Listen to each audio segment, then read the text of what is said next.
Hello, dear friend. I know who you are, even if you don't know who I am. So many things you have been told about me, so many lies about how vindictive and mean I am when things don't go my way. Do you think that power comes from anger and vengeance? What kind of power is it if it depends on whether people follow my rules or not? I laugh when I hear your descriptions of me. Repent, they say, or God will punish you. Sometimes I think you mistake me for someone else, a dictator from Africa, the evil queen from Snow White, who wants to be the fairest of all.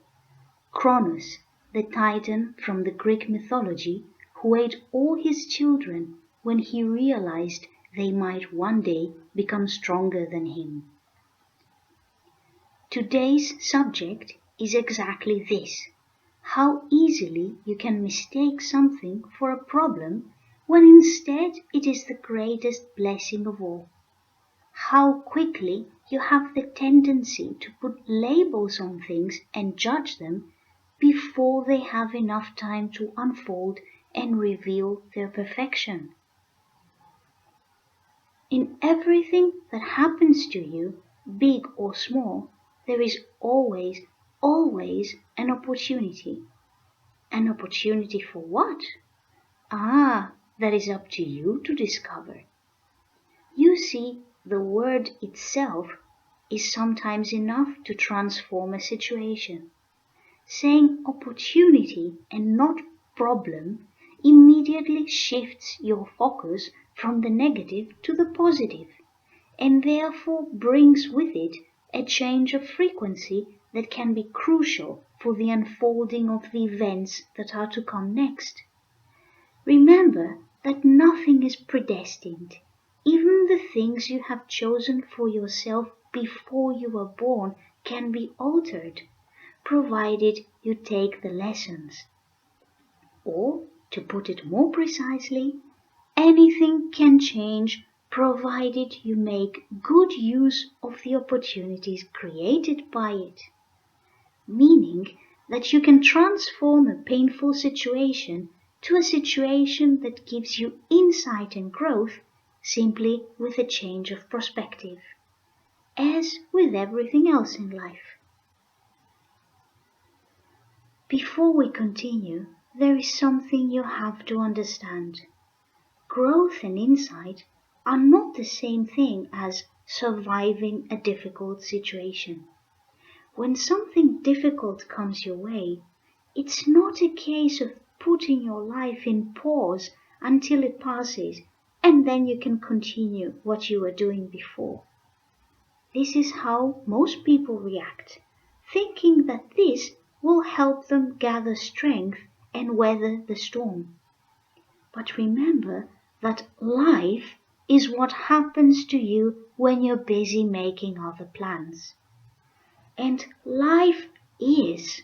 It doesn't stop just because you push an imaginary button in your head.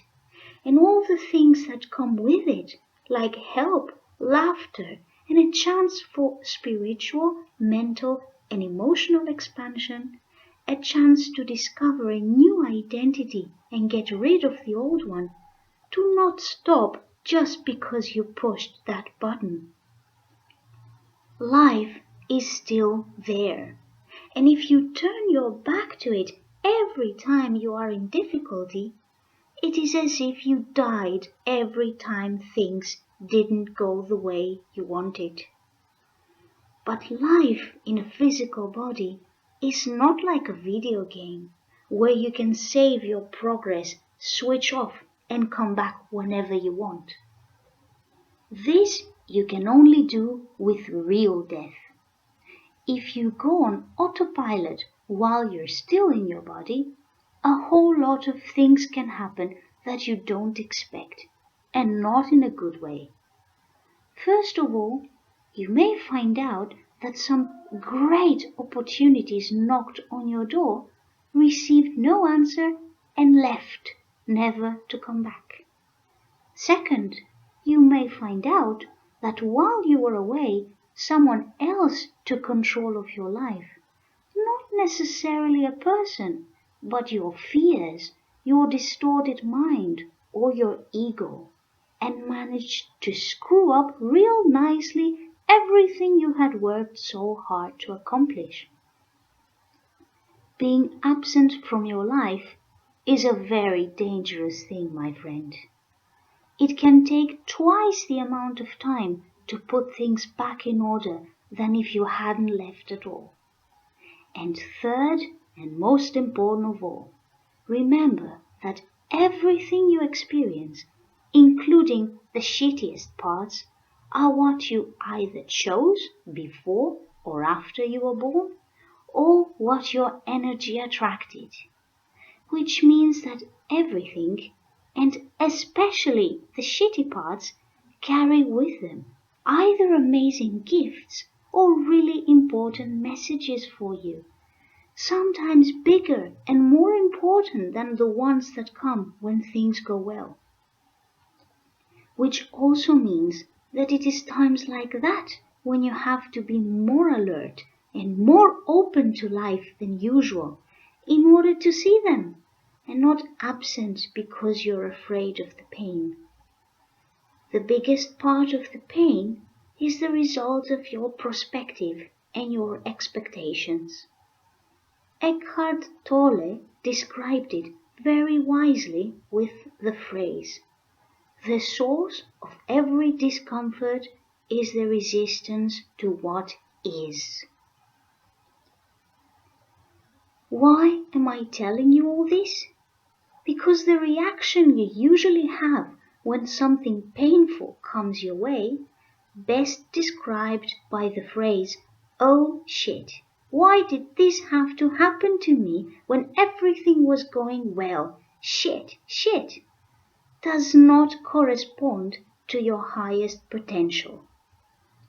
First of all, things do not happen to you, they just happen. For one person or for many, since the connection between everything and everyone is like a spider web, and movement in one side of it creates ripples of movement in all directions and affects everything attached to the web. So how can you be so sure in your painful arrogance that something that happened only happened to you? How can you know who else or what else can be affected by it? This is bound to happen, of course, when you don't have the whole picture. It is rather understandable, but it doesn't mean that it has to happen. Wouldn't it be better if once in your life you reacted wisely to something, even if you're caught off guard? Wouldn't it be better if you assumed the battle position immediately as soon as you saw the enemy lift his sword, and not wait until it falls on your head? And in this case, the enemy is you, always trained to see everything which is difficult and unexpected as something you have to run away from, as the devil himself. And when it catches you and flattens you on your stomach and crushes you at the back of your neck, with your face so stuck on the ground that you cannot see a thing, wouldn't it have been better if you had stood there facing it with your eyes fixed on it and your mind concentrated so that you could read its true intentions and evaluate the situation better? Because in the bottom line, tell me, how many times have you really managed to escape from shit in your life just by running away? Hold your ground.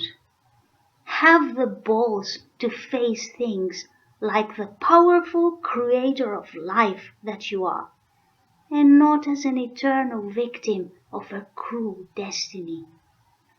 You will see that just by doing that, the situation itself might change direction and miss you in the last second. And if it doesn't, don't lose your strength. Not because whatever doesn't kill you only makes you stronger. Shit doesn't happen to clear out the weeds and the losers. There are no losers and winners in real life. Thank God it is not a mirror of your society where anyone who fails to acquire what the others have is expected to jump off the bridge and make way for the new blood. In the universe's perspective, anything which moves in an unexpected way immediately attracts many spectators. They literally run to it because they treat it as an amazing opportunity to learn, to observe, and to expand their horizons. This is how creatures of highly evolved consciousness react when things go wrong, which is why the Earth is surrounded by beings from this dimension and from others right now, not only to offer help, but to learn and study your reactions. They do not see problems, they see opportunities. The highly evolved beings do not judge you. I do not judge you. For me, there are no losers, only opportunities not taken, gifts not opened. In the great scheme of things, you are eternal. There is no death, only change of form, and every new form brings new opportunities and new presents. True, you might have to wait thousands of years for an opportunity of this magnitude to arise again. Being on a planet that is one step before an amazing shift in consciousness or self-destruction is not something that happens every millennium. But it will happen again, since the universe is full of planets with life on them. So, if you don't make it this time, you might make it the next. Who knows? In the meantime, life is. And maybe by failing, you create new opportunities for yourself and for all those who observe you right now, waiting to learn from you. See what I mean when I say that it is all a matter of perspective? So, the question is, when shit hits the fan, which perspective do you adopt? Remember, your thoughts, your words, and your actions create your reality. The more conscious you become of this, the better reality you will create, for you and for the others. You are not alone in this world, even when you think you are. Even in the top of the highest mountain, buried in a cave where no one will see you for the next 100 years, your life still causes ripples in the web of the universe. You influence others even when you don't know it. So yes, difficulties approach. Problems flood in your life. Bad energy attacks. How do you answer? What energy do you create in response? More difficulties? More problems? More bad energy? Do you participate in this game and perpetuate it? Do you add one more link to the black chain and give it more strength than the one it has? Be conscious of the repercussions of your reaction on the web of the universe. Be responsible of the energy you transmit all the time, not only when it is easy. Remember that whatever happens, it happens because either you created it or in some level gave permission for it.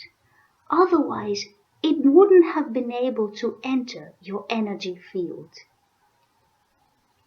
So, instead of shutting the door to the monster with fear until it breaks the door and storms in the house, why not open the door to it instead and welcome it inside so that it behaves like a good guest, talks to you, leaves its gifts, and doesn't stay longer than it has to? I will repeat what I said in the second channeling. You are now in the advanced class, and new qualifications are required of you. If you can't handle it, then you don't belong here, and you should return to the beginner's level, where you mainly learn through pain and self-pity. Are you sure you want this?